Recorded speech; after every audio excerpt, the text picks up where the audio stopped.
Decenter, tu canal, con ideas positivas. Buenas noches. Les mando un gran abrazo a todos los que nos ven desde sus celulares, tablets, computadoras, desde sus computadoras conectadas a sus televisores para verlo en familia. A los que nos ven con amigos, solos, a los que nos ven desde sus casas o en camino a ellas, a los que nos ven desde adentro de nuestras fronteras y también a nuestra diáspora, la que estuvo y estoy seguro estará siempre con nosotros y conmigo en este camino. Este es el primer Facebook Live desde el día que juntos ganamos la presidencia de la República. Han pasado apenas 11 semanas desde ese día, pero se siente como si hubiera pasado mucho más tiempo. Tal vez porque el gobierno actualizó tan poco que no es usual ver un gobierno activo, trabajando. Sobre todo uno que aún no inicia, y no lo hará hasta dentro de 5 semanas más. De hecho, algunas personas ya nos critican por el estado actual de nuestro país. La mayoría de ellos son miembros o simpatizantes del actual gobierno, sin percatarse que al hacerlo, en realidad no nos atacan a nosotros, sino a quienes han estado gobernando por los últimos 10 años y que, por cierto, siguen gobernando. Y que además, desde el día de las elecciones, se han dedicado a saquear al Estado y a plantar algunas bombas para que estallaran luego de que tomemos posesión. Lamentablemente, algunas de estas bombas, como el desabastecimiento de medicinas en los hospitales, planificada para estallar en junio, estalló antes, y desde ya nuestros hospitales están desabastecidos, con la próxima compra programada hasta agosto. Pretendían que arrancáramos nuestro gobierno con nuestros primeros 2 meses sin medicinas en los hospitales, pero la bomba le estalló antes, y nuestro país se quedó sin medicinas desde ya. Lamentable, porque en sus cálculos políticos miserables, quien sufre siempre es el pueblo, y entre más vulnerable, más excluido, más débil y más pobre, sufre más. Dan asco. Socialistas se decían, que velaban por el pueblo decían, que oían triste la lluvia en las casas de cartón. Los otros no se quedan atrás, nos atacan sin haber gobernado un tan solo día. Se les olvida que el pueblo salvadoreño no les dio una oportunidad para gobernarnos, sino 4. Y se las dio total, con órgano ejecutivo, legislativo y judicial, con Tribunal Supremo Electoral, Fiscalía, Corte de Cuentas, medios de comunicación, poderes fácticos y formales incluidos. Les dieron todo, todo de todo para que gobernaran como quisieran, para que implementaran sus planes sin problemas. Les dieron 4 oportunidades, 4 gobiernos, 2 décadas enteras. ¿Y qué hicieron? Saquearon nuestro país en decenas de miles de millones de dólares, ¿sí? En decenas de miles de millones de dólares. De esto, de los ataques sin sentido, quería hablarles un poco antes de entrar en el tema principal de este Facebook Live, que es ¿qué pasará con nuevas ideas? En cuanto a los ataques, que es de los que les quería hablar primero, creo que debemos bajar las defensas y entender que lo lógico es que nuestros adversarios nos ataquen. Es su naturaleza. Nos atacaron sin cuartel durante la campaña y sería ingenuo de parte nuestra pensar que se detendrán ahora que ganamos. Para esto han encontrado una técnica que no tiene nada de nueva, pero que no deja de ser efectiva con algunas personas. Es una técnica que aplica para prácticamente todo. Para efectos prácticos la llamaremos la técnica del pelo en la sopa. Esta técnica parte de la premisa insorteable de que todo lo hecho por seres humanos es imperfecto, por muy bueno que sea. Por lo tanto, siempre podemos enfocarnos en él o los defectos de cualquier cosa que se haga. En realidad es muy simple. Para poner un ejemplo, digamos que en Navidad decidimos regalar unas tarjetas de supermercado a un grupo de empleados como premio por trabajar más duro y superar las metas. Nada malo, ¿verdad? Pero el titular de la noticia, con la técnica del pelo en la sopa, diría: Gobierno de Bukele compra tanta cantidad de dólares a empresa de Calleja, asumiendo que las tarjetas de crédito de su supermercado se las compramos a su supermercado. Inmediatamente saltarán los que buscan el pelo en la sopa y dirán: ya vieron cómo se terminan uniendo, ya vieron cómo son lo mismo, ya vieron cómo los terminaron comprando.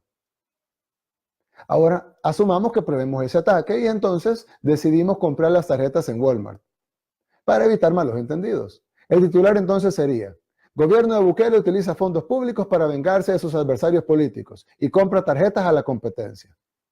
Al final de cuentas no se quedará bien con ninguna forma que se haga la compra. Veamos otro ejemplo. Asumamos que en una de las más de 100 carteras de Estado se contratan, luego de una licitación transparente y pública, unos agentes de seguridad de la empresa COSACE, una de las compañías de seguridad más grandes del país. El titular de los que buscan el pelo en la sopa sería: Gobierno de Bukele contrata servicios de la empresa de Mecafé, socio de Funes y acusado de corrupción. Aunque la compañía ya está a cargo del CONAV y no de Mecafé. pero no faltarían quienes harían conexiones absurdas con Funes y cómo pasamos a ser parte de la misma red.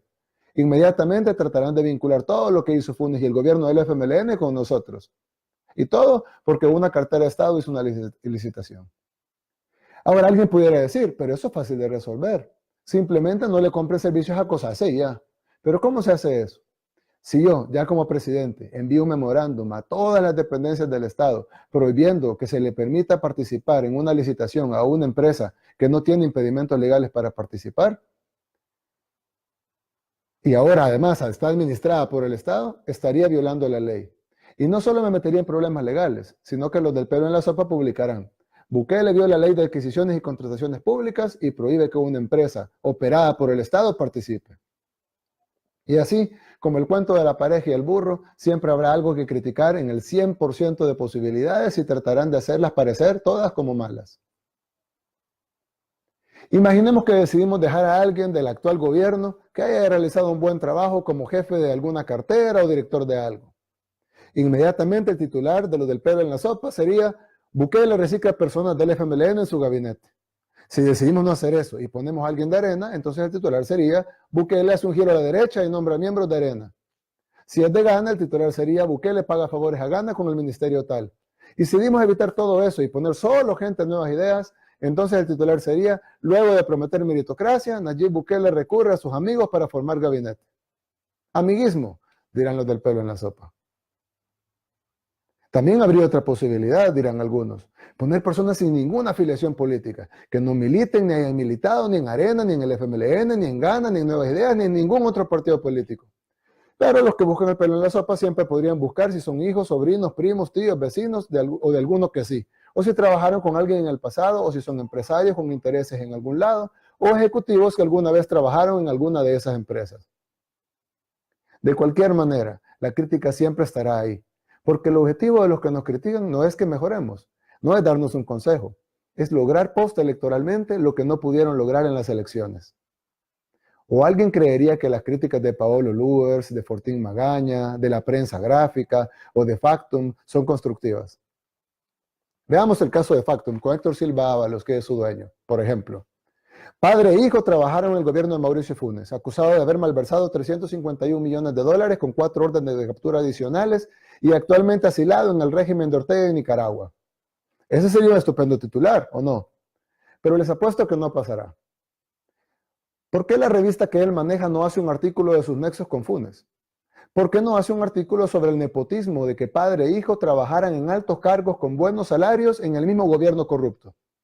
¿Por qué no hace un artículo sobre el contrato de más de 200 millones de dólares que su padre firmó por 20 años y que todas las administraciones de la alcaldía de San Salvador, después de él, incluyendo la mía, tuvimos que pagar, con cláusulas tan absurdas que hasta prohibían el reciclaje de la basura? Sería interesante un artículo investigativo de eso, pero no se hará, al menos no en su revista, porque no existe el periodismo imparcial. Todo ser humano es parcial de alguna manera, incluyendo periodistas o los que afirman serlo. Él jamás mancharía la memoria de su padre con un artículo imparcial sobre la contratación de Mides por 200 millones de dólares. En el mejor de los casos, el caso al menos ameritaría un artículo investigativo, ¿o no? Pero si hizo un artículo a nosotros porque le compramos gasolina a una empresa vinculada al mismo dueño de Mides por menos de 200 mil dólares, en una licitación abierta, pública y totalmente transparente. No de dedo, como fue la contratación de Mides. ¿O alguien cree al que alguna vez verá un reportaje en la prensa gráfica sobre la señora que se ganó $1 millón en un concurso de dicho periódico y que nunca le quisieron pagar? Pasó más de una década en demandas para que perdieran en todas las instancias judiciales y los obligaran a pagar. ¿Por qué nunca vimos un artículo de eso en la prensa gráfica? Sencillo, cada medio, al igual que cada persona, partido político, empresa privada, etcétera, tiene una agenda, un set de intereses que proteger y defender. A veces esos intereses pueden ser perversos, como dinero bajo la mesa, plumas pagadas, periodistas vendidos, analistas prepago, políticos corruptos, empresarios evasores, medios de fachada, organizaciones criminales, etcétera. A veces esos intereses pueden ser legítimos, como ideologías, simpatías o simplemente porque pertenecen a un grupo y no quieren atacar a ese grupo. Por ejemplo, el hijo de Héctor Silva Ábalos pertenece a un partido en formación. No es extraño entonces que la revista de su padre jamás lo haya atacado o lo haya sometido al escrutinio público, que como político que es debería estar sometido también, ¿o no? Ni siquiera someten a ese escrutinio al partido político del cual él es miembro, ni a todos los otros miembros que en su mayoría son hijos, sobrinos y nietos de algunos de los acusados de los casos de corrupción más emblemáticos y famosos en nuestro país. Pero ahí no dicen nada. No, claro que no, porque su agenda es pro ellos y es anti nosotros y anti nuestro movimiento. Así funciona el periodismo en nuestro país. Esa es una realidad innegable. No me tienen que creer a mí. Vean las noticias que publican, vean sus tweets y se darán cuenta de que lo que digo es verdad. Cuando digo esto, ellos mismos me acusan de ser intolerante a la crítica. Pero yo pregunto, ¿en qué momento he sido intolerante a la crítica? Los gobernantes intolerantes a la crítica mandan a callar a los que los critican. Los meten a la cárcel, los asesinan, los desaparecen, les cierran sus medios de comunicación, les cancelan sus concesiones, les quitan sus frecuencias. Pero ¿en qué momento nosotros hemos siquiera sugerido eso? ¿En qué momento hemos hecho eso? En unas semanas estaremos en la presidencia de la República y me comprometo a no callar la crítica, aunque sea malintencionada y con agendas claras. Al contrario, vamos a fomentarla, como el país democrático y libre que anhelamos ser. Ellos tendrán toda la libertad de criticarnos día y noche, con la frecuencia que quieran, utilizando las vías que quieran, por radio, televisión, prensa, redes sociales, blogs, periódicos digitales, donde ellos quieran, las veces que quieran. Tienen derecho a enseñarse con nosotros y a utilizar la técnica del pelo en la sopa que les mencioné anteriormente. Nadie se lo va a impedir. Pero la libertad de expresión no solo es para ellos, es un derecho de todos. Así como ellos tienen derecho de criticarnos, nosotros también tenemos derecho de criticarlos a ellos. Todos tenemos el derecho de criticar a quien queramos. Un tuitero puede criticar a un youtuber. El youtuber puede criticar a un político. Un político, así como cualquier otro ciudadano, puede criticar a un periodista. Y este puede criticarlos a todos a la vez si así lo quiere. Todos tenemos el derecho a criticar. Y la tolerancia a la crítica, de la que tanto hablan algunos, debemos exigirla también. ¿No serán ellos los antidemocráticos al pretender ser inmunes a la crítica? Porque la libertad de expresión es un derecho fundamental y universal. No es solo para periodistas o plumas pagadas, sino para todos. Y esa palabra todos incluye al presidente de la República. Así que creo que podemos estar de acuerdo en esa primera parte, en que todos somos parciales en alguna forma, en que la imparcialidad absoluta no existe más que en una utopía, en que los que nos adversan, incluyendo Arena y el FMLN, nos atacarán con todo y en cada cosa que hagamos, en que debemos estar listos para eso, en que a todos le buscarán el pelo en la sopa y en que así como ellos nos critican y nosotros debemos ser tolerantes, nosotros también podemos criticarlos y ellos están obligados a ser tolerantes también. Democracia y libertad de expresión, pero de verdad y para todos.